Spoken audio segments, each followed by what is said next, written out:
Hello everyone, good morning. Dear authors and invited guests, I welcome you all to the technical session 7E. Hi, myself Siddesh Mughal and this session would be moderated by me. On behalf of Global Knowledge Research Foundation and GR Scholastic LLP, it is my great pleasure to welcome you all to the 4th World Conference of Information System for Business Management 2025 Bangkok, Thailand. The 4th edition of the conference is being organized in a hybrid mode. The physical event was held yesterday in Bangkok, Thailand, and the virtual event is being held through Zoom today and tomorrow. I hope you will enjoy the knowledgeable and interactive session through the day. In this session, we have 10 presentations. Each presenter will be given 10 minutes for the presentation and 2 minutes for the question and answer. On 9 minutes, I will raise a gentle reminder. There is another request to all participants that you all stay connected with us till the closing remarks. If you have any queries or updates, then you can write it to me in the chat box. Just before we start the session, I would like to introduce you to the chair of this session, Dr. Rafa Samrin. Dr. Rafa Samrin is an assistant professor in the Department of Computer Science at the College of Computer Science, King Khalid University, Asir Abba Kingdom of Saudi Arabia. She has 15 years of teaching experience and her research interests include information security, network security, big data analytics, cybersecurity, data mining, and the Internet of Things. Ma'am, do you have any opening remarks to the presenters?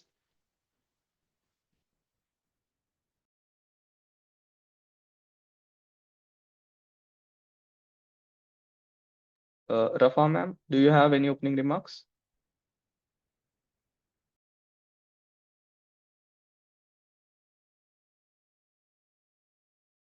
Okay, moving further, our second chair for this session, Dr. Mahavir Sen.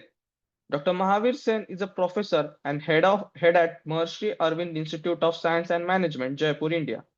He holds a PhD from University of Rajasthan and has over 12 years of experience in the education sector.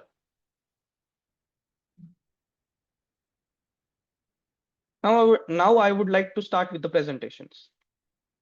So first presentation is by Najmus Sheikh Surov. He's presenting a machine learning and data-driven analysis of English anxiety among rural high school students in Bangladesh. Nazmus, are you there?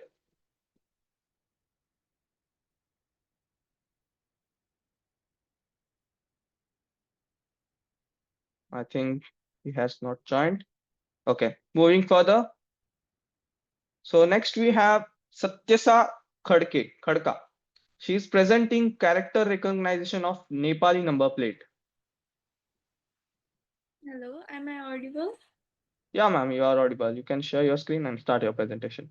Thank you, ma'am. Okay.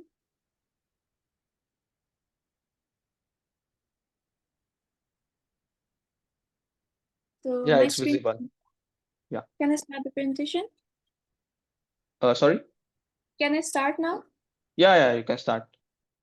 Okay, so good morning, everyone. I am Satya Sakharka from Nepal, and today I'll be presenting the paper titled Character Recognition of Nepali Number Plate. This is the basic overview of what I'll be covering today. Uh, I'd like to start from introduction. So, automatic number plate recognition system has emerged as a vital component in the field of modern traffic surveillance and control system. It combines the computer vision and machine learning to detect the number plate from a given image. Globally, ANPR has shown great success for standardized license plate, particularly those using Latin scripts with consistent formatting. However, when we shift the focus to countries like Nepal, unique challenges arise. The Nepali number plates use Devanagari characters, and they often lack standardization. The plates vary widely in font style, size, and alignment. They may appear in one, two, or even three rows. Moreover, since many plates are manually painted, issues such as irregular spacing and inconsistent character sets are common. Now, despite all the challenges, the ANPR system holds immense potential in Nepal. They can be applied in traffic management as well as smart parking systems. They can be used to automate the entry and exit of vehicles in parking systems. They can also play a critical role in border security and law enforcement, where accurate vehicle identification can support crime prevention and investigation. Now, motivated by all the challenges in identifying the characters in Nepali number plate, our primary objective was to design and implement a robust ANPR system which is specifically tailored for Nepali number plate. Okay, now let's move to the methodology part.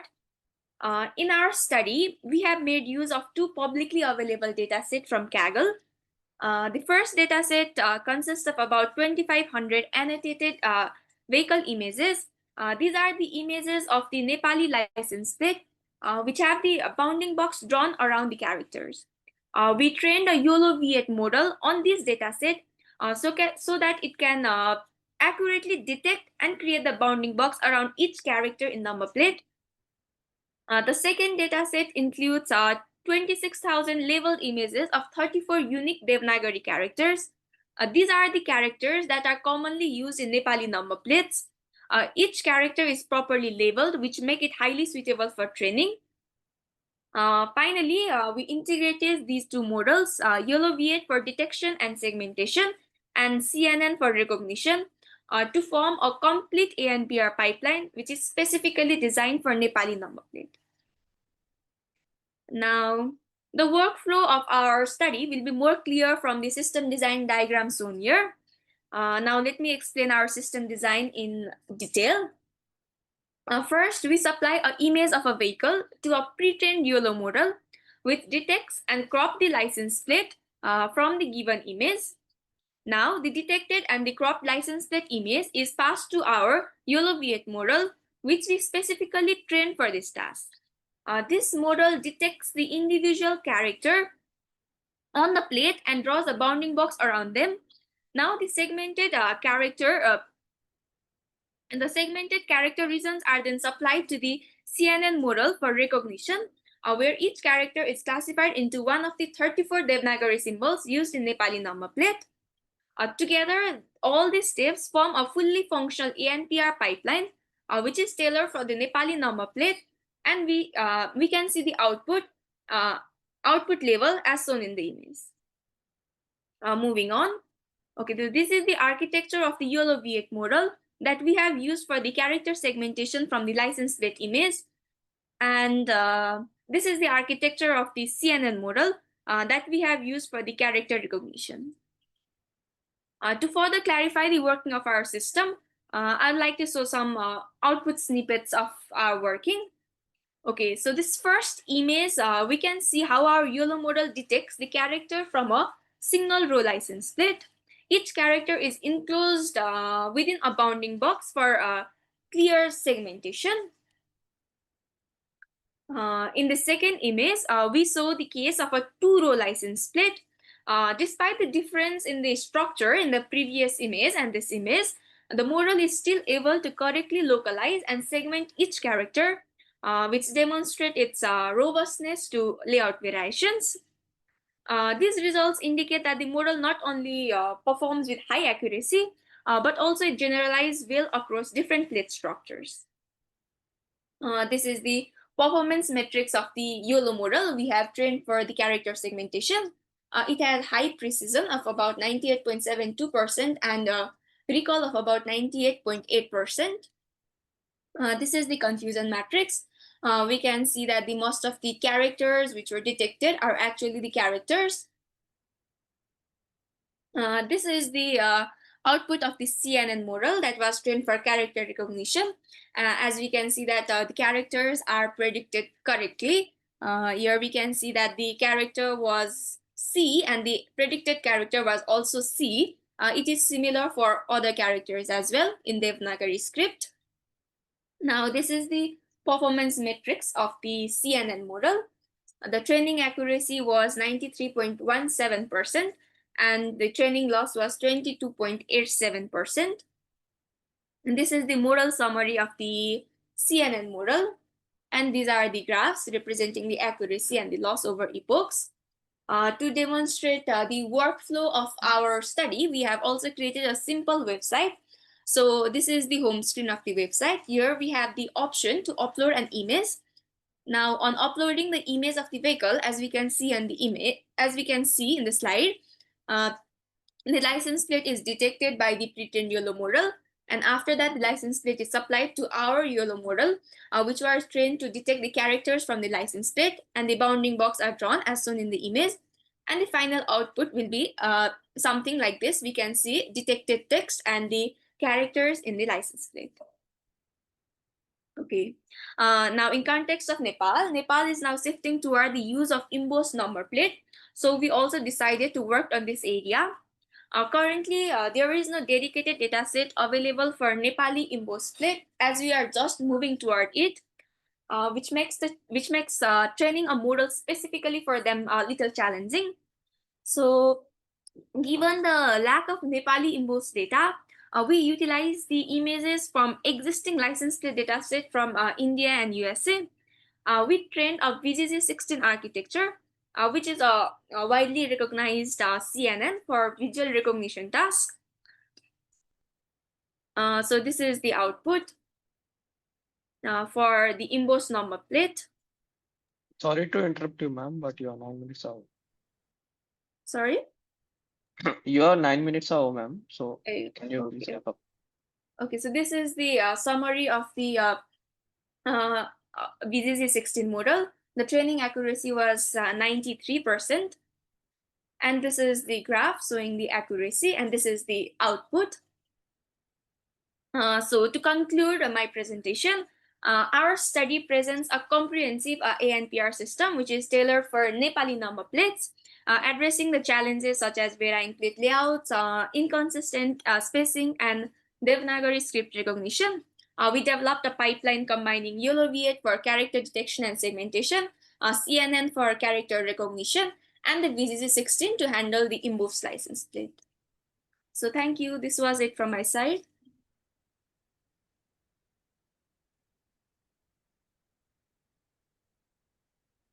Good morning. Good morning, ma'am. Yes. Just I would like to ask one question that you said that you are doing the character segmentation, right? Yes, ma'am. But you are doing the image segmentation first, is it right? Yes, ma'am. Which segmentation technique you are using for the image? Every time you are saying that you are doing the character segmentation. But Uh, first of all, you have to do your image segmentation. After that, only you are going to do the character segmentation. yes, ma'am. For Which, image segmentation, we didn't train our custom YOLO model. The pretend YOLO model was available for image segmentation, which segments the license plate from given vehicle image. Mhm. And after the pretend YOLO model segments the license plate, then we use our trained YOLO model to segment the characters. Okay. Tell me here, you are doing the number plate segmentation. By using the number plate segmentation, how you are going to recognize the license of the user? Is there So, any connection? Is there in between these two? ma'am, I didn't understand the question. Can you please repeat? Yeah, you said that by character recognition of your number plate, you are Yeah. going to be able to detect the license of the user. Is it right? I Oh, no, no. understand. I meant Mm, the license plate number. okay. What is the use of this one? So particularly, it can be used, as I mentioned in the presentation, it can be used in parking systems to automate the process of keeping the record of the number of vehicles which enter and exit.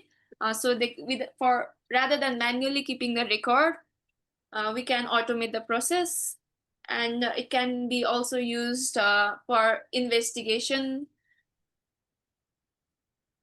Okay. And who is going to do this one? Everywhere cameras will be there in road We also. So for in future enhancement, we have decided for now it is doing from the static image. So for future enhancement, we have decided that we'll be capturing the image from live video. And then from that image, we'll continue segmenting the license plate and the characters, which will be more applicable in real life. Okay, who is the administrator for all those things to segment all these things? Who is the authoritative person? Are you going to develop the website? We'll think about it, ma'am. Okay, dear, thank you from this. Thank you, ma'am. Thank you, ma'am. Up next, we have K. Vidyasagar. So he's presenting characterization and analysis of badminton racket using single valid and multi-valve carbon nanotubes. Sir, are you there?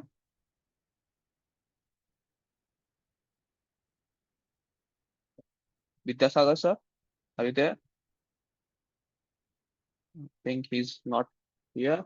Okay, moving forward. So next we have Eileen Hiriani.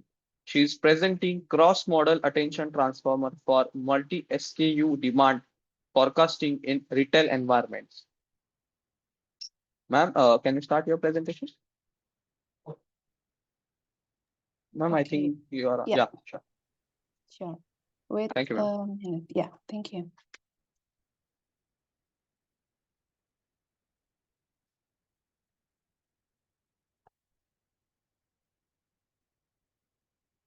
Okay, can I start now? Yeah, ma'am. Okay. Good morning, everyone. Thank you for your time. Today, I will show you our research. It's about cross-model attention transformer for multi-SKU demand forecasting in retail environments. This work is collaboration with my colleagues Sabar Aritonang, Ahmad Fikron Maulida, and Enina Putri. Okay, modern retailers manage tens of thousands of stock keeping units or SKU, each with complex relationships to the others. Demand fluctuates with season, promotions, and even weather conditions. Traditional forecasting model, such as ARIMA or exponential smoothing, assume stationary patterns and treat each SKU as independent. As a result, inventory plans are often inaccurate, leading to excess stock, stockouts, and financial loss. To stay competitive, retailers need a forecasting system that is accurate, scalability. Sorry. Is there a Samsung SMM146B raised hand? Do you have any questions? Yes, sir. No. Please continue. Okay. Okay. To stay competitive, retailers need a forecasting system that is accurate, scalable, and context-aware, capable of capturing both internal SKU relationships and external market signal. Our research therefore set out to develop a model. First, we learned temporal pattern for each SKU individually. Second, captures inter-SKU dependencies because products often influence each other. For example, printer sales affecting ink aggregate demand. And third, integrates external variables such as promotion, weather, and macroeconomic indicators. We call this model the cross-model attention transformer, or CMAT. Transformer have become the gold standard for sequence modeling and outperform recurrent networks in many domains, including time series forecasting. However, most existing transformer applications are either univariate or handle only small multivariate data. They rarely incorporate multiple data modalities like weather or promotions, and they often fail to scale to tens of thousands of SKU. These gaps motivated our architecture in this research. To validate our model, we collect a 3-year datasets from January 2021 to December 2023. containing 15,847 unique SKUs across 12 categories products, totaling about 17.2 million daily demand records. We included rich external variables, promotion indicators, such as price, discount, feature ads, weather data like daily temperature and precipitations, and economic signals including consumer confidence index and unemployment rate. This combination allows us to evaluate how long external factors influence demand. For the CM80 architecture, as we can see in this presentation, this slide wants to show you the overall CM80 pipeline. At the left, we can see that multimodal input encoders handle different data sources, such as demand history, promotion flags, weather, and economic indicators. The encoded representation then passed to a dual attention mechanism, and finally to prediction decoder that outputs multi-horizon forecasts. The design is modular, so additional data source can be integrated without changing the core architecture. As for the key components, first, for the temporal attention captures seasonal and trends within each SKU. We use relative position encoding and temporal masking to prevent information leakage from future timestamps. And second, the novel cross-SKU attention layer, shown the inset figure, learns relationship across different products. For example, a search in smartphone demand may predict an increase in sales of accessories. Third, a cross-attention mechanism fuses external data such as promotions or weather, selecting the most relevant signal dynamically for each forecast. For training and evaluation, we train CM80 using a 56-day sliding window and produce forecasts for 7, 14, and 28 days horizon. Optimization we use with the Adam W algorithm with a learning rate of 1 times 10 to the negative 4th power. We compared CM80 to a wide range of baseline classical statistic models like ARIMA, ETS, and Prophet, machine learning methods like random forest and gradient boosting, and deep learning approaches including LSTM, GRU, and transformer variants such as informer, autoformer, and temporal fusion transformer. For the overall performance, across all evaluation metrics, we show you the indicator of MAE, MAPE, RMSE, and MASE.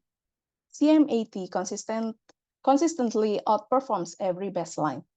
For example, at the 7-day horizon, CM80 reduced MAPE by 23.4% compared to the best transformer baseline, and by 44.6% compared to traditional statistic methods.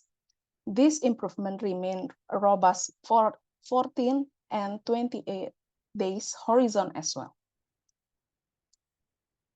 As for the category analysis, we would like to break down the result by product category. CM80 remains superior across all 12 groups.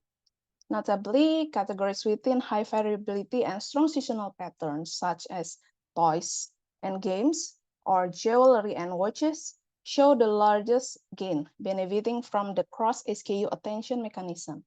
Even in more stable segments like health and beauty, we observe meaningful reduction in forecast error. We also conduct ablation study to understand the contribution of each component. We perform an ablation study. By removing the cross-SKU attention increases MAPE by 16.2%, proving that modeling interproduct dependency is crucial. Excluding multimodal external features raises BMPE by 11%, confirming the value of integrating promotion, weather, and economic signal. Even the temporal position encoding provides a measurable 6% improvement. Ma'am, your 9 minutes are about to over. So can you Okay. continue?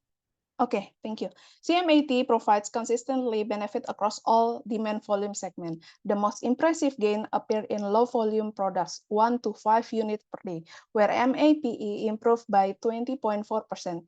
This is important because low volume items are the hardest forecast and typically drive costly stock out. Despite the architectural is complex, CMAT remains efficient. Training requires only 16% more times than TFT, while interface, the critical step for the real-time deployment, adds merely only 8% overhead. This efficiency means CMAT can be integrated into retail ERP or cloud inventory system for near real-time forecasting. In summary, CMAT contributes three innovations: a dual attention mechanism tailored for multi-SKU forecasting, second, seamless multimodal integration for external data, third, scalability and computational efficiency suitable for operational use. To conclude, the cross-modal attention transformer offers a powerful practical solution for complex retail forecasting. It is not only advanced the transformer-based time series, but also deliver tangible business value. For further research, we plan to incorporate hierarchical product structure, leverage supply chain lineage, and improvement model interpretability to aid decision makers. Thank you for your time and your attention. If you have any question or would like to collaborate further, please reach me at heriani@binus.ic.id. Thank you. So do Thank you, you dear. have any Thank you. questions? That's all for me. Thank you, dear, for your wonderful presentation. Uh, just I would like to know what is the full form of SKU? Are you able to hear my voice? Yeah, Multi ma'am. SKU. It's audible.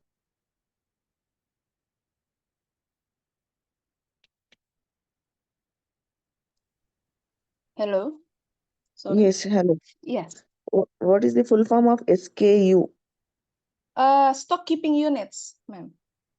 Stock keeping unit. Okay. Uh, and in your presentation, uh, I think fourth or fifth slide, some multi-model input is there, some image is there. Go to that image, please. Yes, this one, yes. No, previous one. See here, decoder layer is there. What is the use of this decoder layers? For the prediction output, Okay. For the encoder then? for the encoder is a multimodal input, as we call such variability such as demand, promo, weather, and economic condition as a variable for the encoder input. Okay. Then here you are saying that econ, weather encoder, promo encoder, demand encoder, but in decoder layers you didn't mention any. You are not segregating the decoder layer. Why? Sorry.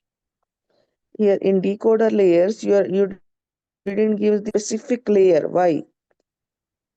Okay. Hmm. You have to give some specific layer, na? Just like input. Okay. Noted, ma'am. I will jot down as your good feedback for us. Thank you. Okay, dear. Thank you.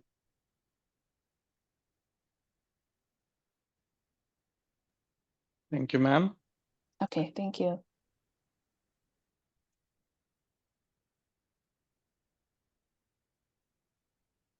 So up next we have Kshitij Gupta. He's presenting detecting of advanced persistent threats using Swift KNN. Good morning, sir. Good morning, sir. Yeah. You can I'll share share your the screen. screen. Yeah.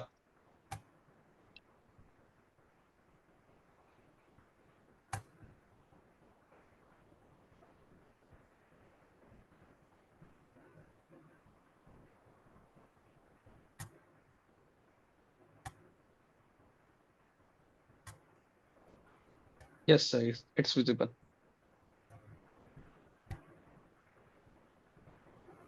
It's visible, right, sir? Yeah, it's visible. Okay. So the topic for the today's presentation is detection of advanced persistent threats using Swift KNN. So basically, the study began with investigating the effectiveness of various machine learning algorithms for identifying the APT behavior. Uh, After going through the basic models, we tried to focus on reducing the complexity of the detection system without compromising the accuracy. And the final outcome of the study and work was a lightweight, high precision method which could minimize processing overhead while improving the real time response, which is important in this case. So, brief thing about APTs. So, APTs are basically stealthy and targeted cyber attacks that can be devastating. Detecting them is a challenge because they normally mimic the normal user behavior, and importantly, available data sets are very rare, and whatever are available, many of them are quite highly imbalanced. The reason why the data sets are rare are the companies which are affected by these attacks are hesitant to share this information. So in this study, basically, we have implemented 4 supervised machine learning algorithms: logistic regression, random forest, naive Bayes, and KNN. And we found that KNN image gave the best results. And then we worked on more on KNN and tried to optimize it to make it more effective.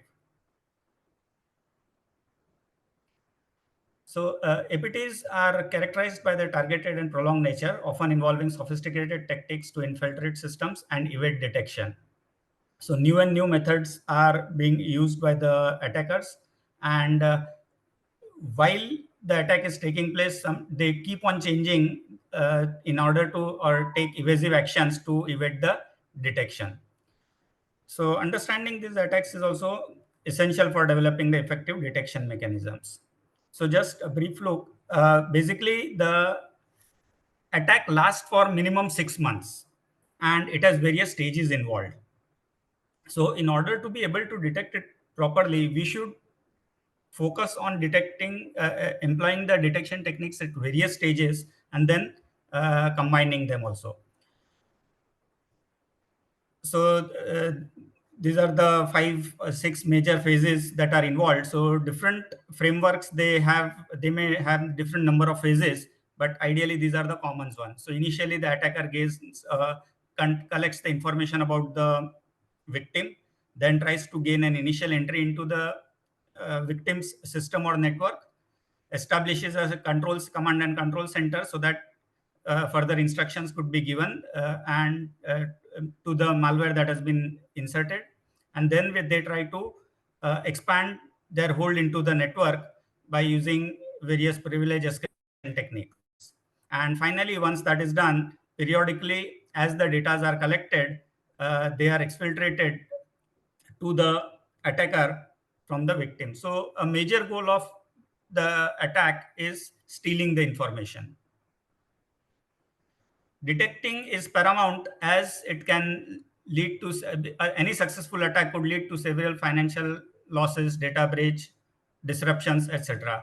The biggest example of a successful APT attack is the Stuxnet, in which the Iranian nuclear capability was disrupted.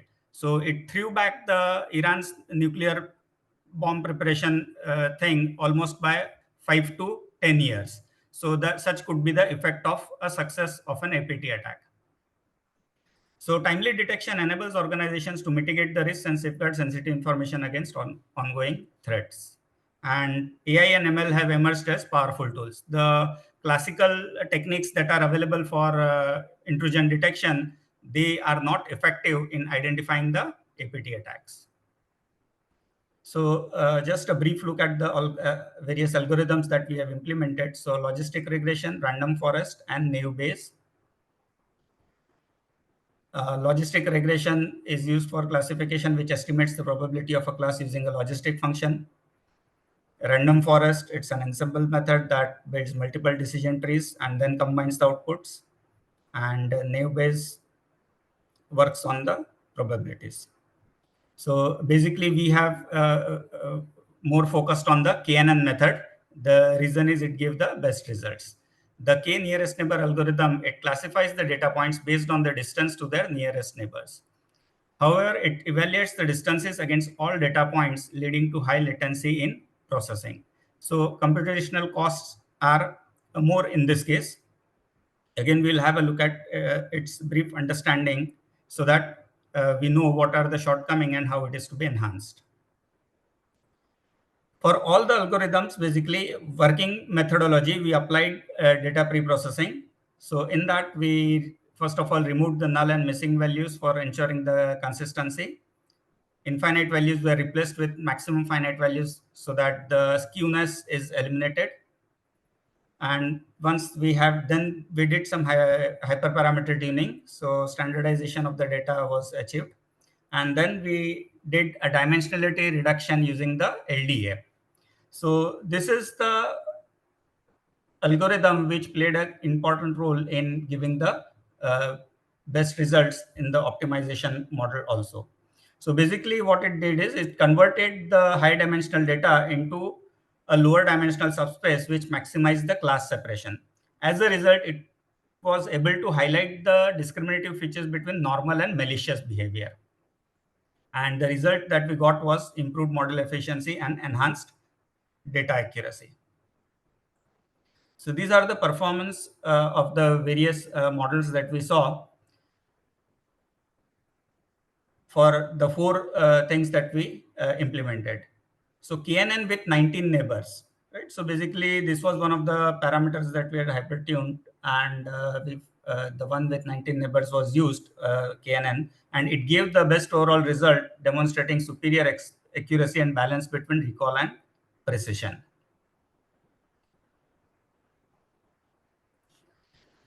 So the reason for selecting KNN were its simplicity and nature as a lazy learner, that is making the predictions only when needed. So basically this particular feature of a lazy learner makes it convenient for scenarios when quick experimentation is required. So here, when on a real time, if you want to detect, then probably we thought that this could be useful. These current techniques for detecting APT attacks, while accurate, often suffer from high computation cost. The KNN algorithm, though it was best, it becomes slow due to extensive distance calculations with all data points. And second thing, it is sensitive to the choice of K, that is the number of neighbors, and the scale of features. So this particular complexity can hinder the timely detection, and it necessitates a faster solution without sacrificing accuracy. So particularly when the data set is very large, at that time, it can probably slow down the process. So we need something which will improve the speed. Before we look at the optimization that we have done, the data set that we have used is the BHK SU23 data set available on Mendeley. And basically, all the previous standardized data sets before 2020, so they are the ones which did not have a lot of APT data. Only for one or two stage out of the 5 or 6, some data was available. So here, basically, attacks at every stages are being covered by this particular data set. So that's why we opted for it. It has got a moderate class imbalance. The number of benign were approximately 2,60,000, and malicious records were 2,09,000. So there was a moderate imbalance in that. So what we did was the proposed modification involved using only 10% of the complete data set for distance calculation. So to speed up the things, we decided to go for this. So, and we applied stratified sampling techniques for selecting the 10%. The reason for doing that was it's selected equal number of benign and malicious sample, making the database data set a balanced one and giving the good results. So this can be achieved through random or other statistical methods also could be used.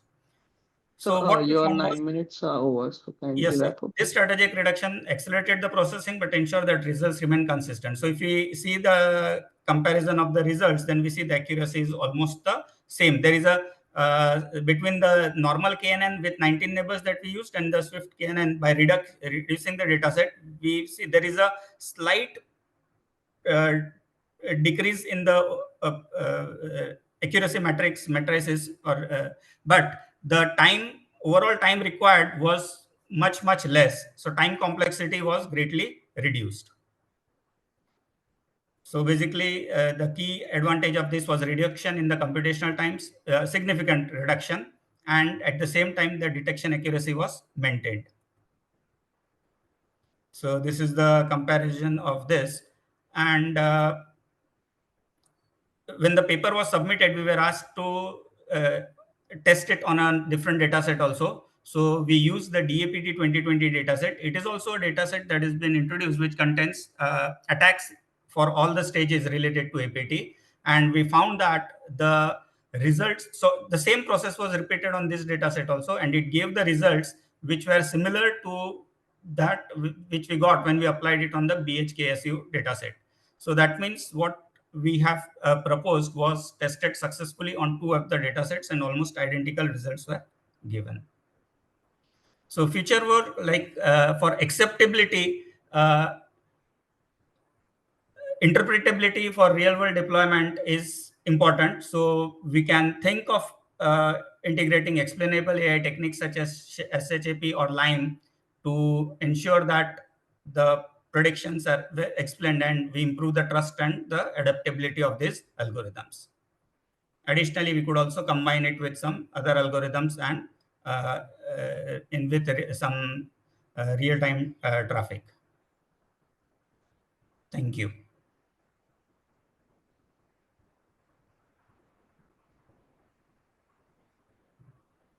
Ma'am, do you have Okay. any questions? Yes, I am having one question. Say, tell me what is the full form of this APT attack? Advanced persistent threat. Advanced persistent So threat. basically, these are attacks that are carried out by state governments or any large organizations for stealing the valuable information or carrying out some severe damage. Like I said, the example of a Stuxnet. It was a malware that was created, APT, that was created to disrupt the Iran's nuclear plant or construction capability. One question from my side. Yes, sir. Uh, how can we say that Lime is the more appropriate compared to the application Swift KNN? No, sir, LIME is not appropriate. We said that explainable ML, basically whatever results we are getting from ML, how does one Okay. trust it? So explainable AI, if you use Shape or LIME, any of these techniques, so it might Mhm. give the reasoning that yes, whatever has been predicted is correct, and the reason for saying one or the other thing, right or wrong. So once that is known, probably it will be more acceptable. Right now, we Okay. just trust the algorithms and we implement, and whatever results are getting based on that, we take the decision. So by using explainable AI, it will probably give the better reasoning. Good, Satish. Yeah. Okay. Yeah, thank you. Thank you, sir. Moving further, up next we have Rixidin Barrera. He's presenting integrating climate action into business operations, perspectives from cities SMEs in the Philippines. Sir, are you there? Yes. Yes. Good morning. Yes, sir, you can start your presentation. Okay. So yes, let me share my slide. Thank you.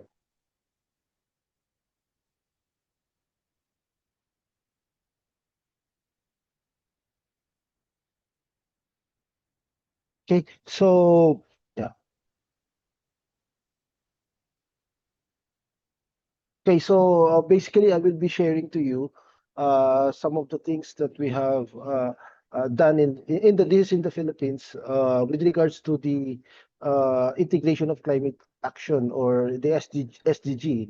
Currently, the Philippines and of course our university is really trying its hardest to integrate climate actions, SDG goals in the university and as well as in the city SMEs, particularly within our campus. So the objective basically of this study is to just investigate the perception, to test if how business firms were able to integrate SDG 13 or the climate action in their business operations, particularly with their product, service, process, business model, and business network. And you also want to test if there is a significant difference in their perceptions, if you're going to account their different profiles. No? So basically, our research questions is stems from our objective that we want to test. We know the perception of these business firms within our vicinity, if they have really have a positive perception or integration of SDG 13 or the climate action. And one of the things that we need to address in practice when we talk about SDG 13, it's not just integration, but also raising awareness raising awareness not only to our students, but also to the owners of business firms. So basically, our design is just a simple quantitative design in which we want to capture their perceptions, and at the same time, we want to know if they have successfully integrated or if they are aware of the SDG 13 being integrated in their business operations. So far, inside the SMCT Dasmariñas here in the Philippines, there are a total of 40 firms inside with different nature of businesses. So this is our research instrument, was basically an adapted instrument, and we use a 4-point Likert scale for our survey instrument. So just to share to you some of the results. These are some of the profiles that we gathered in these different businesses, and most of the companies are really into beauty, food and beverages, sorry, and most of the businesses also has less than 99 employees, and most of them also have been in the business for at least more than a year. Okay, so and these are some of the results that we gathered from our business firms inside the SM Dasmariñas. So it appears that most of the business firms have strongly agreed with regards to their perceptions on the positive influence of SDG 13. So they also have a strong belief that SDG 13 should be integrated in terms of the quality of products, and so therefore the response is strongly high. So we can say that there's a high alignment of the response on their acknowledgement that SDG 13 should be integrated in their business operations. So in terms of business product and business service, both of which have indicated a positive or high positive affirmation or alignment, and they also the only less response here is when they were asked if they want to penalize SMEs who will not integrate SDG 13 in their services. Now, in terms of the business process of these business firms, it appears that all of them have positive attitude, and they agree that we should incorporate SDG 13 or the climate action in their industry standards, and also it would assist them also in getting certifications they're also making efforts in the reducing the environmental impact of this through this integration. In terms of the business model, the same results have is obviously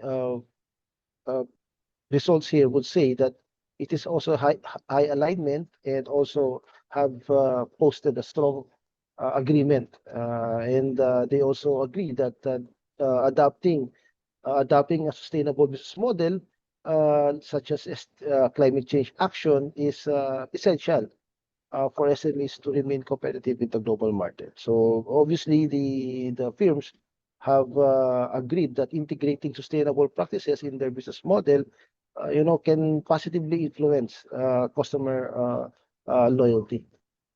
Now, in terms of business network, uh, uh, they also agree that there should be partnerships with reputable environmentally conscious suppliers, and they also uh, agree that there should be a fostering connection between SMEs and government agencies who are pushing for climate action.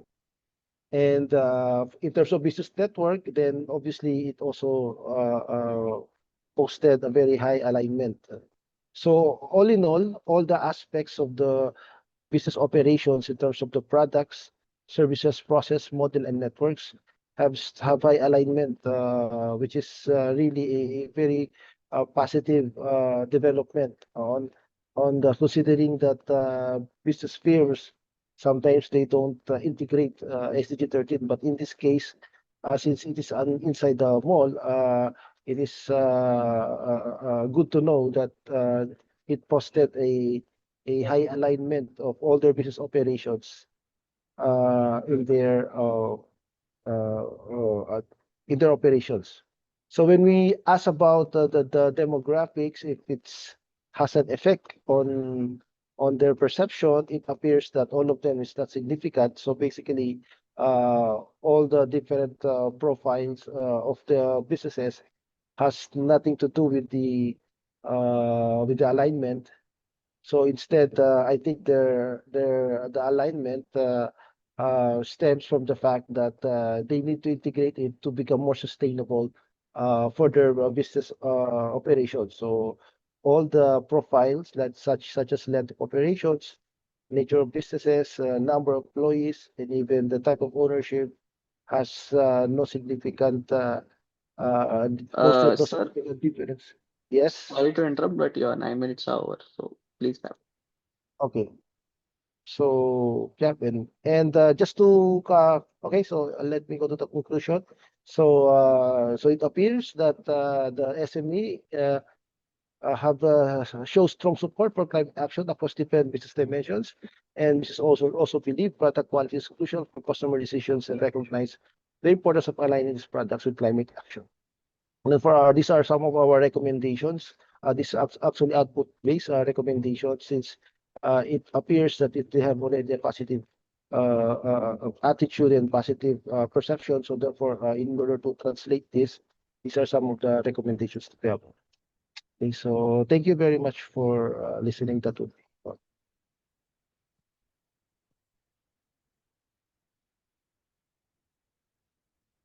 Okay, thank you. Just I Okay. would like to ask only one question that uh, Yes. you are saying that prediction is going to be done, right? I think this is the weather prediction. Is it right? Sorry, what prediction? What type of prediction you are going to done here? Yeah, you mean Weather prediction, I think. the recommendation. You mean, ma'am? Yeah, yeah. Sorry. You're saying that climate action. You're saying every time. So Yes, yeah, the climate action right now, it's I think it's not only climate action, but all the SDG are currently being implemented in our university, what is and SDG?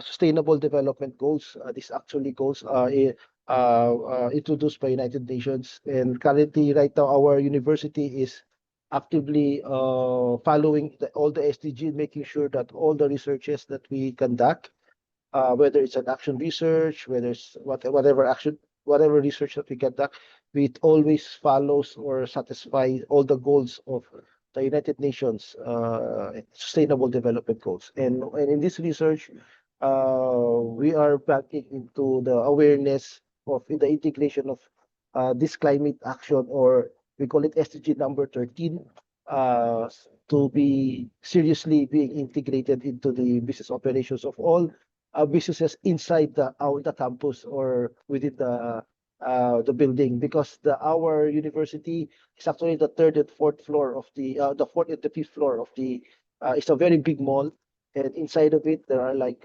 numerous number of business firms inside of it, which is the owner is also the university that where I'm connected.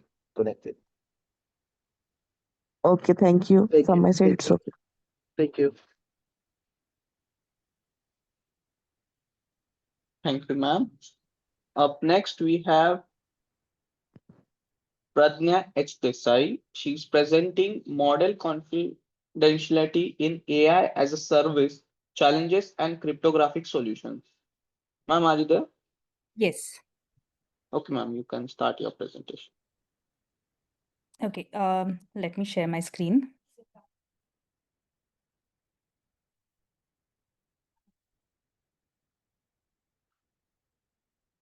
Okay. So are you able to see my screen? Yeah, ma'am, it's visible. Yeah.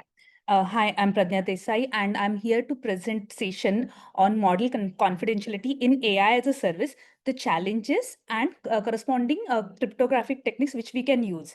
So this paper is written by Dr. Parikshit Mahalle sir, Dr. Pankaj Chandre, and myself. This is the outline of today's agenda. This is what we are covering, and this is part of the paper as well. So, very first thing, what is AI as a service?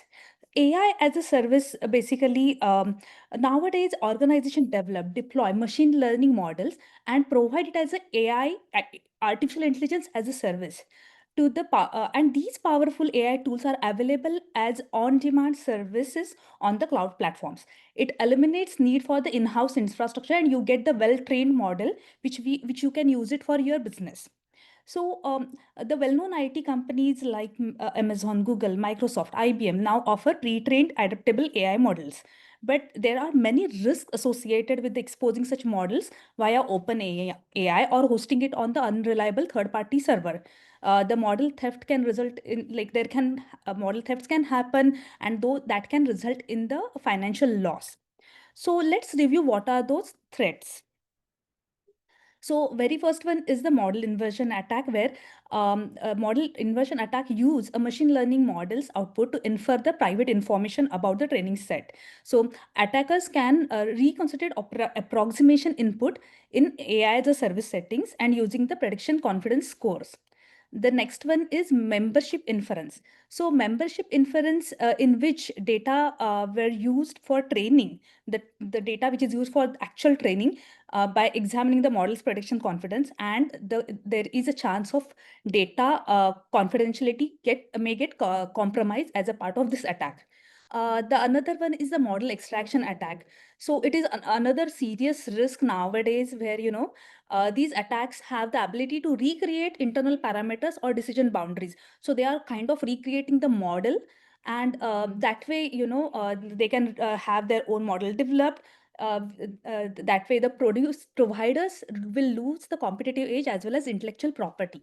Then comes is the data poisoning. So and training phase attacks. So attackers may introduce malicious data. That way, the result of the model can be manipulated. So these are kind of the threats which are available. But what are the security goals for the AI as a service for that model? First one is maintain the confidentiality. There are two aspects of confidentiality: the data confidentiality and model. We do not want to expose data. We do not want to expose the model information like parameter, structure, other stuff. Then integrity. Integrity in AI systems ensures that model perform predictably and reliably without being getting tempered. Then availability. Availability ensures the AI services remain accessible and functional for legitimate users. That is important, legitimate users, even in case of intentional disruption. trust and auditability is becoming important, or like people are realizing the importance of that day by day. The accuracy of model predictions is simply one aspect of trust. So that is equally important. So there are kind of trade-offs which we need to consider when we are uh, focusing on this security goals. Let's review the cryptographic techniques which are available. There are multiple others which are available, but these are what we have analyzed for our paper.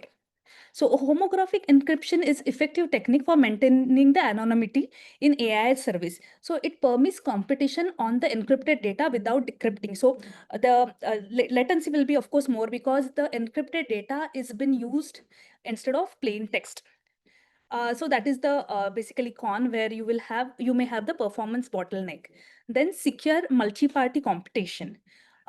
Several people can work together to compute a function over their inputs while maintaining the privacy of those inputs. So this is relevant to collaborate in a collaborative training in the context of AI as a service when client do not want to share the raw data with central server, like say, the aggregator and all that stuff. So again, performance is another concern which we have it in this approach.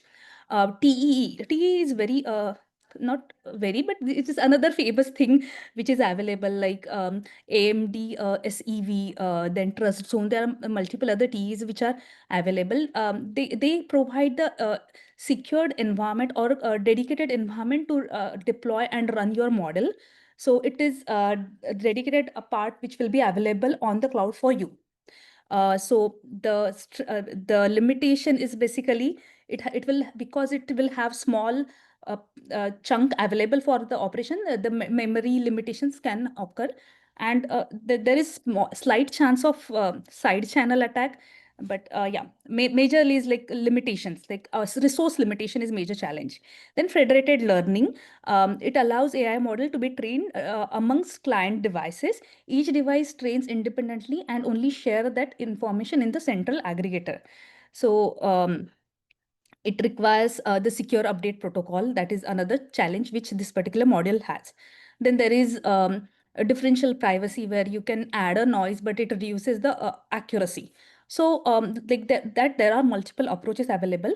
So we can also go for certain hybrid approach where you can combine HE homographic encryption with a DP, differential privacy, SMPC with TEE, then FL plus DP and secure aggregation. So hybrid approaches also can be leveraged.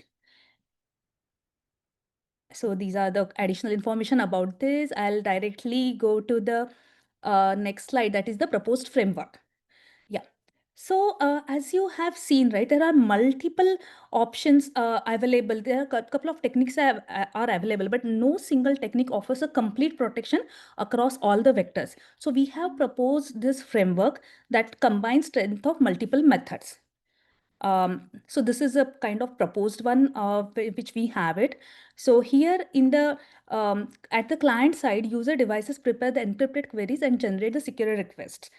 And then these queries are sent securely to AI as a service cloud, where secure inference server hosts encrypted AI models. Simultaneously, an edge edge to IoT deployment layer enables lightweight, resource-efficient cryptographic processing. The threat vectors this block identifies and categorizes various attacks like membership inference, which we have reviewed, like model extraction, like that. And to address these challenges, the security and privacy layer consolidate multiple cryptographic techniques. Finally, this management and compliance block, it is crucial. It plays a crucial role by defining the security policies and enforcing the compliance on the monitoring system performance to make sure the right access is, or the access is given to the right entity or right calling system. So overall, architecture enables the secure AI service platform where the confidential AI models can be safely deployed, accessed, and updated across the diverse environments. It will also help to maintain the robust defenses against the variety of sophisticated attack. That's what we are thinking. So that's what our basically research is. Yeah. So there are certain things, open issues which can be considered for future open research problem, which can be considered in further researches, like how to avoid the performance overhead. Like if as we have seen, SMPC would have its own performance overhead. Then scalability to deep learning models, and then using usability and integration with ML pipeline, because nowadays IoT, IoE are becoming so famous. So if we have to use those models along with them, then we have to basically consider the integration part, and then start standardizations, as well as balancing the accuracy, privacy, and performance, which is very much important. Okay, I guess I'm on time. Just now I checked it. So yeah, this is the conclusion slide. I'll go to the conclusion now. Confidentiality in AI is very critical to maintain the security, trust. Then this multi-layered cryptography architecture proposed would help the to have AI models deployed securely, which will increase the trust, and which can, I mean, the business can use it without any worry or tension, basically. And there are certain hybrid approaches which can also be used, and those are useful to balance the security, performance, and as well as cost. We have to consider that as well whenever we are implementing it on the business side. Yeah, so this is what I have, and these are the references which we have used it for our research.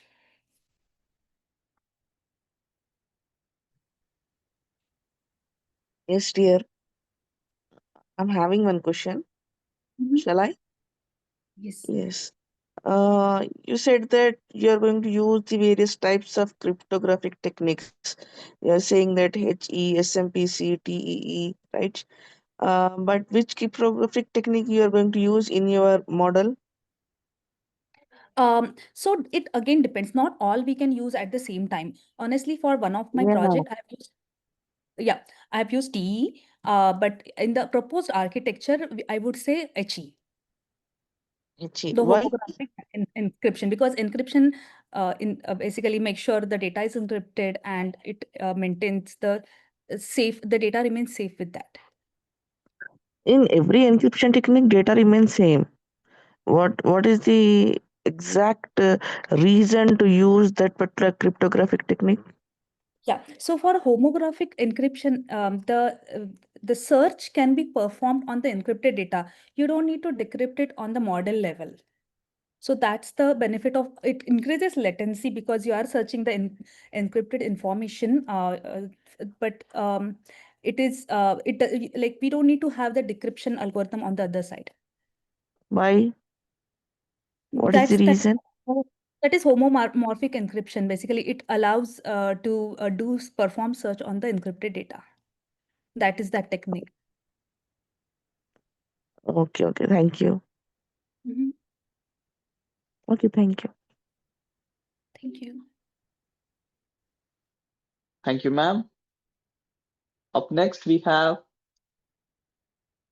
Bridul Das Josh. He is presenting multi-label fake news detection with Transformer, a study on the liar dataset.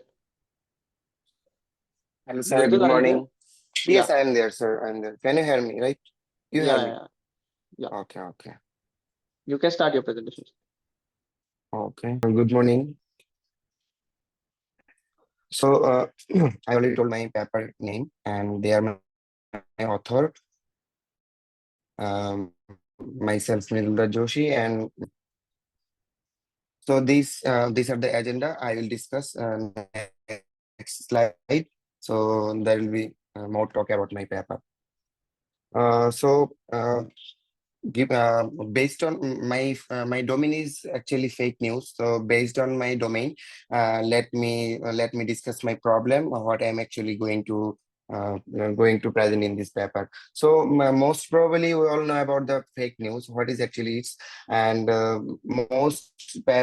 most research based on the fake news, they are doing the single multi-class classification. That means multi-class classification means there will be multi-class, but it will be a binary result. But in my paper, it will be a multi-level. Like a fake news can be different. Like Like it can be false, it can be transpired, it can be nothing. So a fake news can be anything. So most research based on the multi-class and with the live data set. So I am just doing this project based on a multi-level classification. So in reality, a new statement can be reflect on multiple levels. So my goal is to reframe this challenge as a multi-level classification, where others belong to multiple truthfulness categories. So let me go next slide.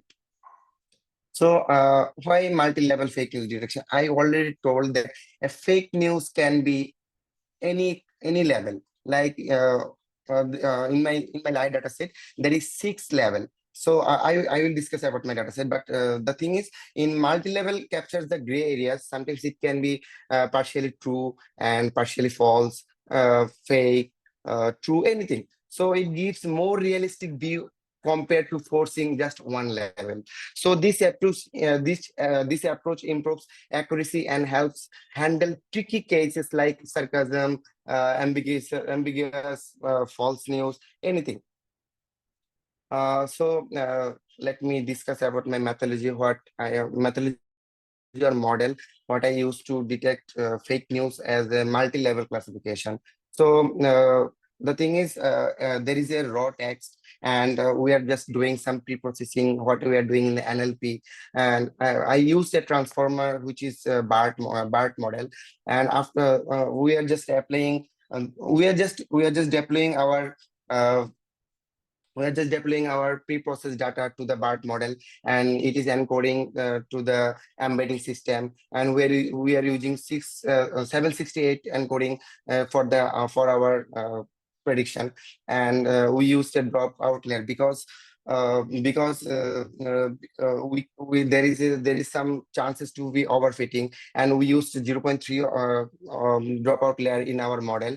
And I already told that 6 output layers, like 6 level, and it can be 6 output level. So there is a dense layer which is fully connected to get the output, and there is a sigmoid activation which is actually getting the output from the dense layer, and it is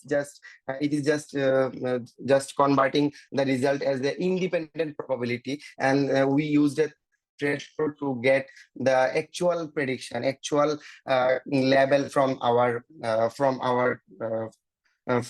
model. Like there is a multiple level, and there can be multi-level, but which one be the actual level? We have to predict that one. So we are using a threshold, and we used multiple threshold, like 0.5, 0.6, and 0.7, and we take the best one, which is giving the best result. So I will show you the later. So the most important thing is our data set, because the live data set is most critical data set, most critical and benchmark data set for the fake news detection.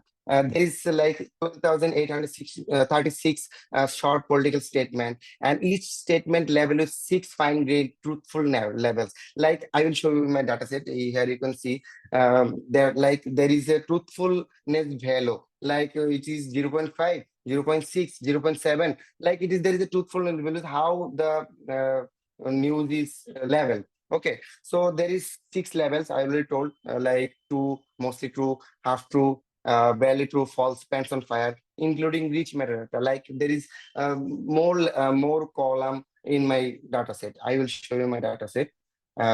So in the data, another problem in my data set, not a problem, it is a like challenge to do the fake news detection.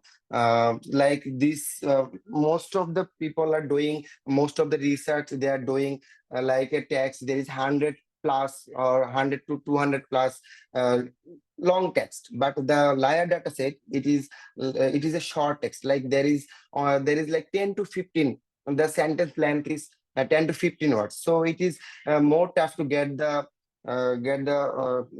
feature from the data, from the text. So it is another challenge to do the fake news detection using the live data set.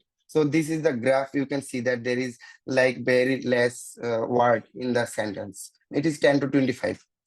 Actually, this is my uh, this is my actual raw data set.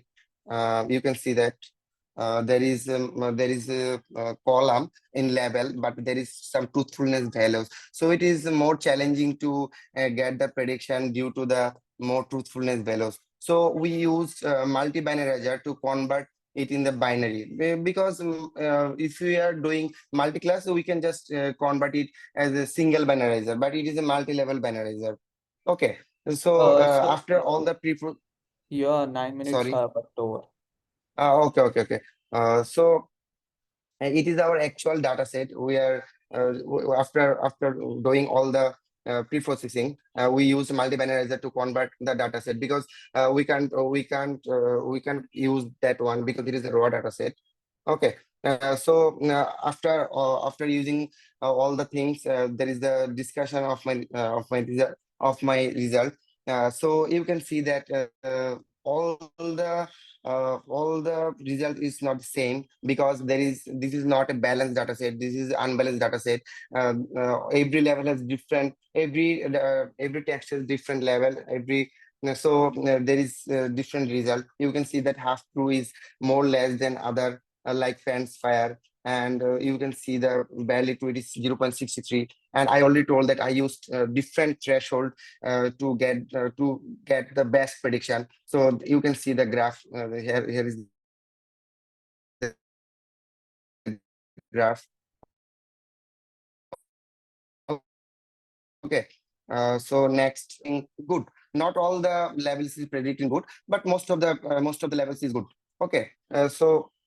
And I just compared with other work where I get the best one, and all the people are doing the multi-class, and there is the multi-level. So there is a huge difference. So you can see the result, and my model BART based and Dan Sigma, it is giving the 73.51%. So in the future, we are going to extend it multilingual data set, and we're going to improve our handling sarcasm, ambiguity, and every other things in the short political text. And we are going to use our model in the real time and noisy social media data. Okay. So hello, can you hear me?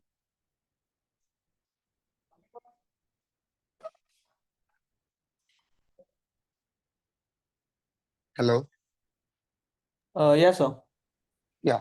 Okay.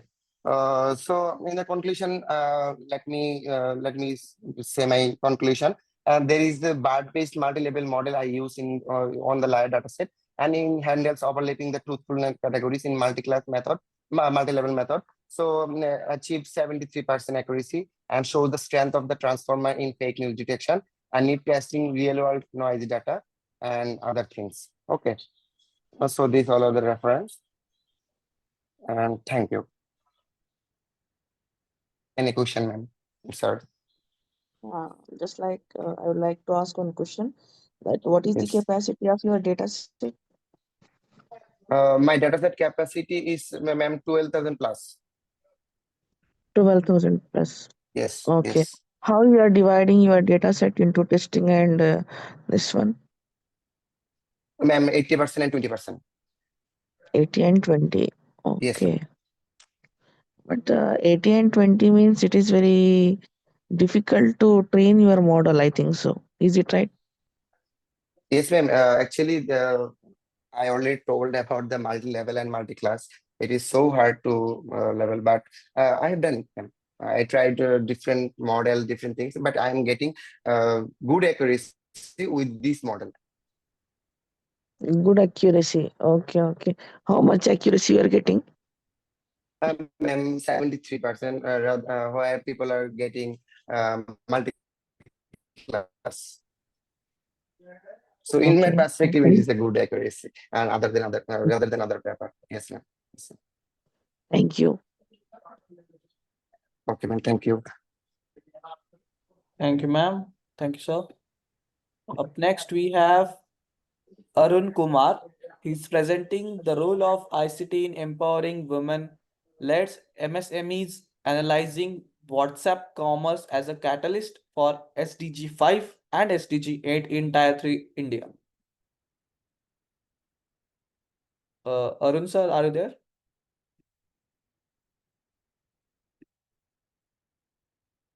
I think he's not here.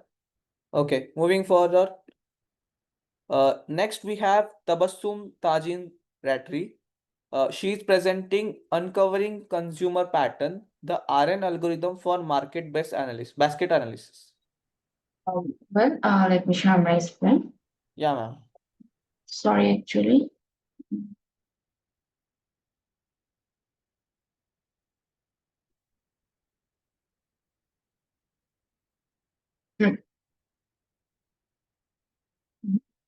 Good morning, everyone. Thank you for giving me the opportunity to present today. My name is Tabassum Dazingratri. Now I'm going to present my topic, and my topic name is Uncovering Consumer Patterns, the RN algorithm for market basket analysis. This is the full agenda of my presentation. Well, these topics explore market basket analysis, which is a fundamental data mining technique, and reviews FTURI and FP growth algorithm, and introduce the RN algorithm, a method that focuses on rows with high lift and confidence by measuring pairwise items co-occurrence. Using this technology had made it simpler to understand consumer buying trends and preferences. Market basket analysis is a data mining technique used by retailers to increase sales by better understanding customer purchasing patterns, identifying product groups and items that are most likely to be bought together. Association rules are applied to measure support, confidence, and lift, which are the metrics to the evaluate algorithm. The main goal of this algorithm is it can make better prediction for increasing sales, profit, and develop more effective product placement. In market basket analysis, association rules shows which items are bought together. It may describe the pattern or relationship between the product in transaction. Association rules mining has two parts. One is antecedent or consequent. Antecedent is what the customers has already bought, and consequent means which and what they are likely to buy together. So this diagram is represent the association of the process of association rules mining. In this process, it begins with data set, which contains transaction data. And this data set is used to generate association rules. And inside this phase, it compute support, compute confidence, and compute lift. After computing support, confidence, and lift, the system generate association rules. Support. Support means how frequently an item or item set appears in dataset. In table 1, it's a transaction dataset and its total number of transactions. Support will be calculated number of transactions containing divided by total number of transaction. Here, bread and butter has 2 times. So, support of bread and butter will be calculated number of total number of total transaction containing is 2 divided by total number of transaction 5. Confidence. Confidence means when one item antecedent is purchased, the item consequent will follow. So confidence will calculated x then y equals to support of x union y divided by support of x. For example, confidence of bread, butter, then milk. Here, support of bread, butter, milk divided by support of bread, butter. Here, bread, butter, and milk has 1 time. So 1 divided by 2. If someone buy bread and butter, then there has 50% chance to buy milk. The lift. Lift tells us how much more likely two items are bought together compared to buying them separately. Lift will be calculated x then y, support of x union y divided by support of x into support of y. Lift of bread and butter then milk, the support of bread and butter milk is 0.2, then support of bread butter 0.4 and support of milk. And after calculating, this result has shown. Here, If lift is greater than 1, the second item is more likely to be by bought. If lift equals to 1, they makes no difference. If lift less than 1, then second item is consequent, is less likely to be bought. Right. A priori and FP growth are the most common algorithm for mining frequent item set.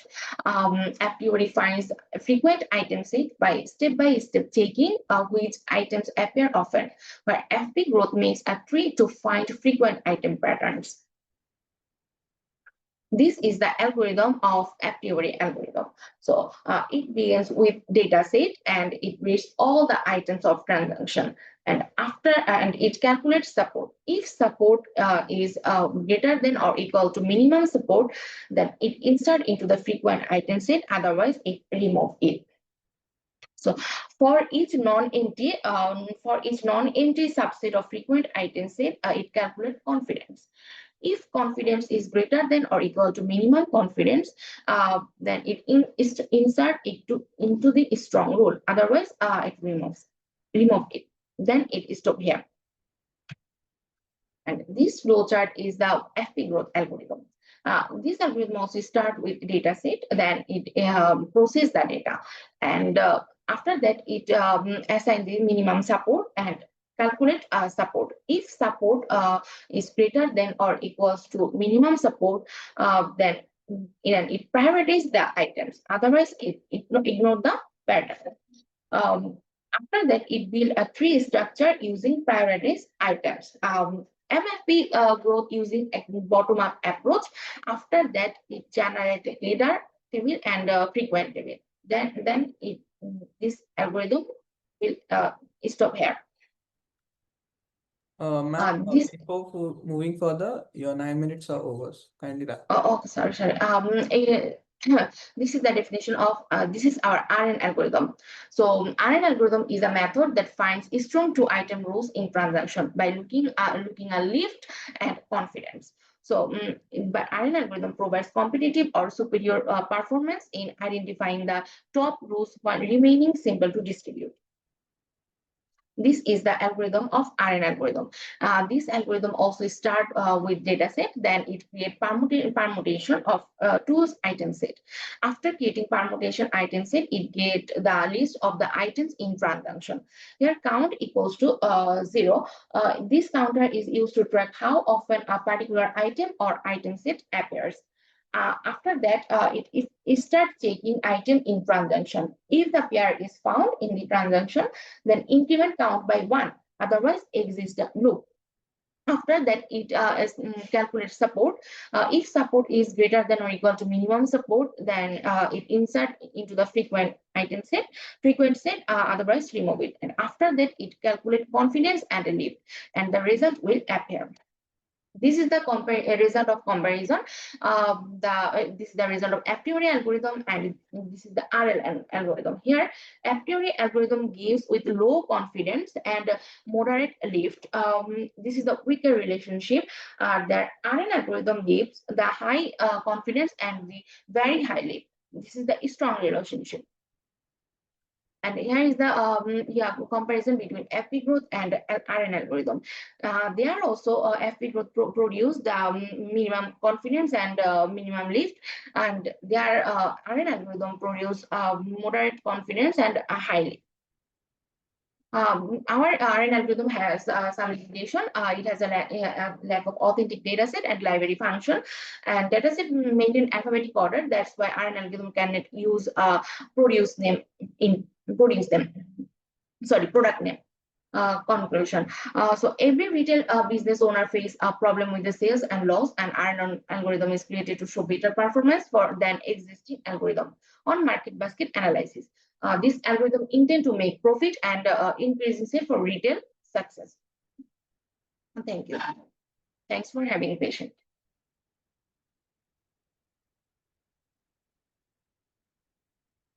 Hello.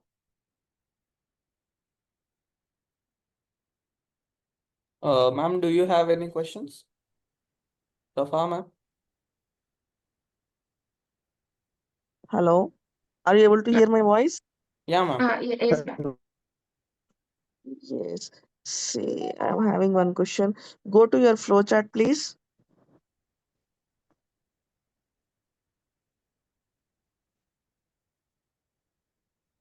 Ma'am, Hello. yes, ma'am. Which flowchart? This is a priori, and Yes, this is yes. In a area algorithm. Yes, yes, yes. See, here you said that. Just wait, just wait.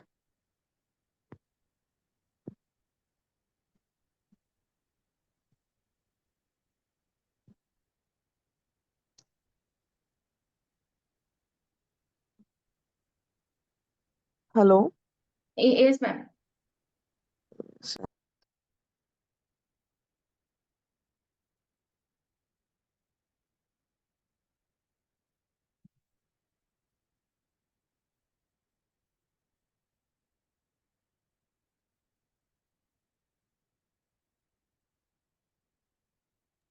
Ma'am, you are on mute.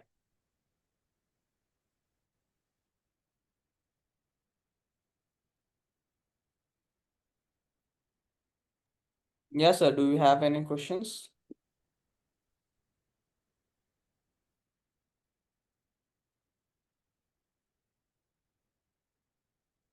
Hello. Yeah, ma'am. Yes, ma'am. Uh, see, why this? Hello. Why this remove subset is there? What is the use of this one? Actually, if the support value does not meet the minimum support or equal, actually the support value is selected. So like 40%.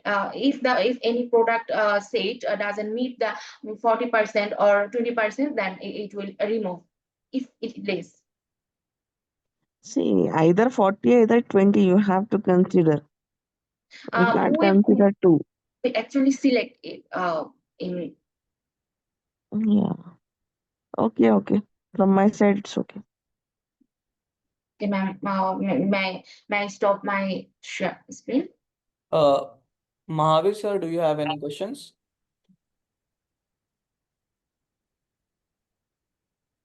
Okay, I guess not. Yeah, ma'am, you can stop your sharing. Okay, thank Okay, so up next we have Najmul Sheikh Srover. He's presenting a machine learning and data-driven analysis of English anxiety among rural high school students in Bangladesh. Nazbus? Yes. Yes, sir, you can start your presentation.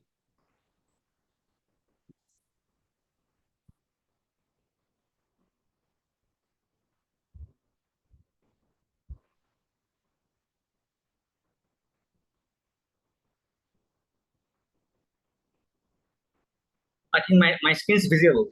Yeah, sir, it's visible. Good morning. It's my honor and privilege to here today to present our research title, A Machine Learning and Data-Driven Analysis of English Anxiety Among Rural High School Students in Bangladesh.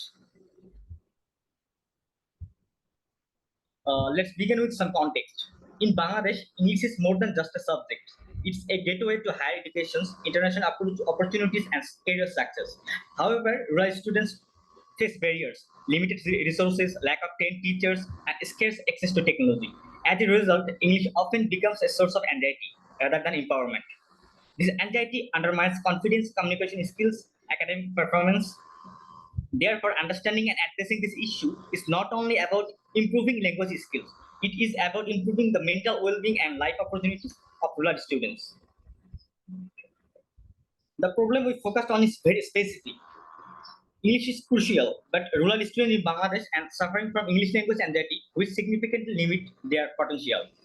Traditional education research methods have explored this anxiety using survey and interviews, but these approaches are limited. They cannot always identify hidden patterns or accurately predict which students are the greatest risks. This is where machine learning comes in. We ask ourselves, can we use data-driven predictive models to better understand and detect English anxiety among rural high school students? Our belief was that if we could accurately model and predict anxiety using machine learning, we could give educators and policymakers powerful tools to design early interventions, reduce stress, and create a healthier learning environment. Our study had three main objectives: apply machine learning models to analyze English anxiety among rural students and test which model performance best. Identify the significant patterns and sources of anxiety, such as test-related stress, communication barriers, and fear of negative evaluations. Number three, provide communication for recommendation for teachers, school and policymakers to reduce English anxiety and create a more supportive environment for rural learners. In short, our goal was not only academic. We wanted our findings to have a practical impact to teaching, learning, and policy. Let's go for literature review. Before designing our study, we reviewed exciting research. Several studies in Bangladesh have focused only STEAM-related test anxiety or general academic stress, but very few focused directly on English anxiety in rural students. For example, Roy et al. Studied anxiety among STEAM students in higher education and found gender differences. Our studies examined English teaching practices in rural areas, but without using predictive modeling. Some international research explored machine learning application in education, such as predicting student dropouts of analyzing learning analytics. However, when it came to English learning and that in rural Bangladesh, the use of machine learning was almost non-existent. This was a major gap, and our research is one of the first attempts to bridge it, combining educational psychology with modern machine learning methods. Dataset description.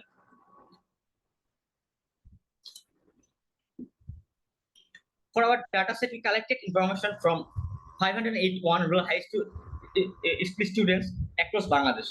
We identified 70 features that contribute to English anxiety, such as class level, mark in English, highest marks in English in their school, average marks in our other subject, average highest mark in English across all schools, gender, and finally overall English performance.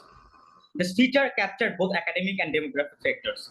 Before analysis, we performed data pre-processing. We checked for missing values, converted categorical data into numerical format, normalized scores to avoid bias, removed unnecessary or noise variables. After this preparation, we had a clean and reliable dataset for analysis. Methodology. Our methodology followed a structured pipeline.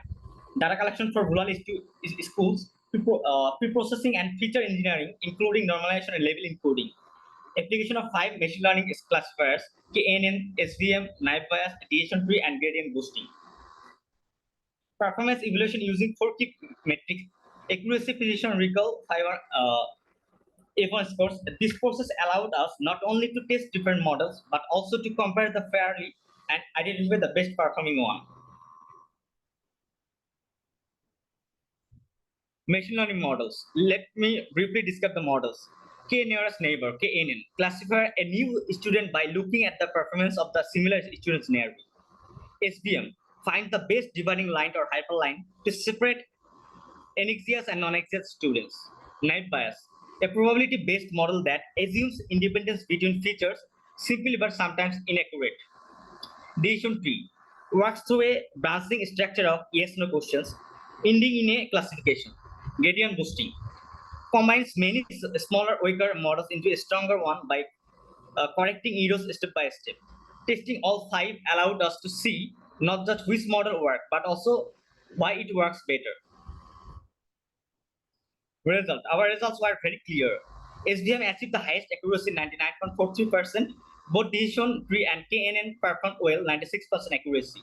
Gradient boosting accuracy, 93.14%, also respectable. But naive bias performed the worst with only 85.71% accuracy.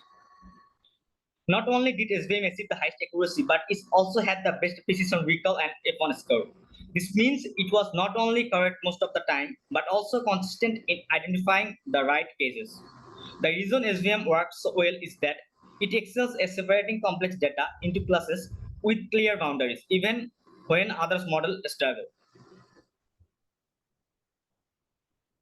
Comparative analysis. To put our result in perspective, we compared them with other studies. Hassan et al. Used random forest on higher education dataset and achieved 88.3%. Chaudhary et al. Predict student anxiety using XBoost, achieving 86% accuracy. Islam et al. Applied ISBM to behavioral addiction data, achieving 85%. In comparison, our 99.43 accuracy is significant improvement. This shows that when carefully designed and applied, machine learning can provide highly accurate prediction, even in the challenging educational settings like rural schools. Key findings. Our key findings are threefold. English anxiety is widespread in rural Bangladesh, especially related to test, classroom communication, and fear of negative evaluations. ISBM is the most effective model for detecting anxiety with near perfect accuracy. Machine learning can help teachers and policymakers identifying at the risk student early and provide targeted interventions before anxiety damages academic performance. Recommendations. Based on our findings, we propose several recommendations. Teachers training and technology integration, personalized learning, policy support. Government and policymakers should recognize English anxiety as an educational barrier and provide resources for mental health and language support programs in rural schools.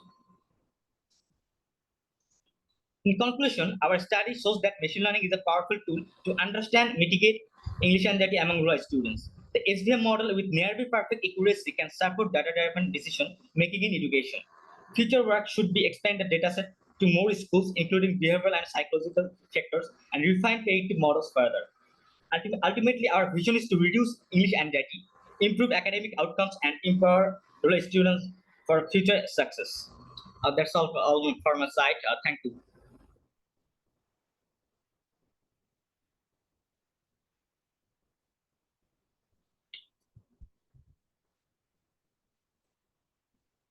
Ma'am, do you have any questions?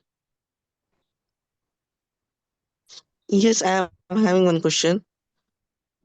See, mm, y- you said that you are having only 563, 581 samples, right? Yes. Is it enough to detect that one for processing the data? It's difficult, but we're trying to get the perfect accuracy. But I think It is very difficult. It is very difficult. You can't yes, predict the one. You can't get high accuracy and you can't get that one. So try to collect more information and you have to process on huge data. Okay, it's my yes, ma'am. suggestion. Hmm? Yes, ma'am. Thank you. Okay, thank you. Thank you, ma'am. So before moving further, let me check if we have K. Vidyasagar or Arun Kumar. Can I stop Do my we share have? screen? Yeah, sir. You can Thank you. stop your sharing. Do we have K. Vidyasagar or Arun Kumar? I think we don't have them. Okay. Moving further. So this was our last presentation of this session.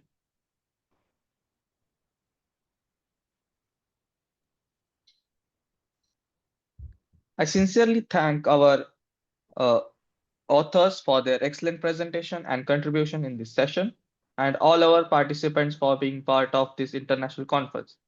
I hope this session was informative enough. We, on behalf of whole team, thank you for your support during the fourth version of all the previous three versions of the conference. We will be happy to have you in the fifth version 2026. All the presenters would be getting their digital certificates through email within 2 working days. The publication will be live within 7 to 8 months. Kindly cooperate with the team of ISBM 2025. I thank our first chair of a session, Dr. Rafa Samrin, for chairing the session. A token of appreciation for the chair on behalf of Team ISBM 2025 and Global Knowledge Research Foundation and partners. Ma'am, do you have any closing remarks? Yes, thank you, dear. Thank you so much for your giving this opportunity. Thank you. It was a wonderful presentation. Thank you, ma'am. I also thank our second chair for this session, Dr. Mahavir Sen, for chairing the session. A token of appreciation to chair on behalf of Team ISBM 2025 and Global Knowledge Research Foundation and partners. Sir, do you have any closing remarks for the participants? Thank you, sir. All presenter are present the all things very well. Thank you, sir. Okay, sir. I kindly request everyone to switch on their cameras so that we can have a quick snapshot of the session.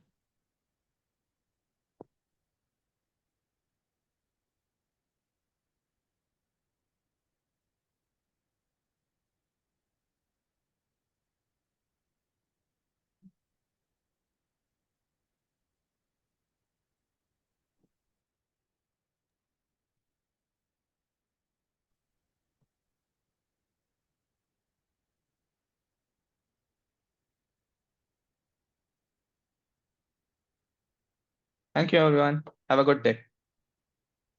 Thank you. Thank you, sir. Thank you, sir. Thank you.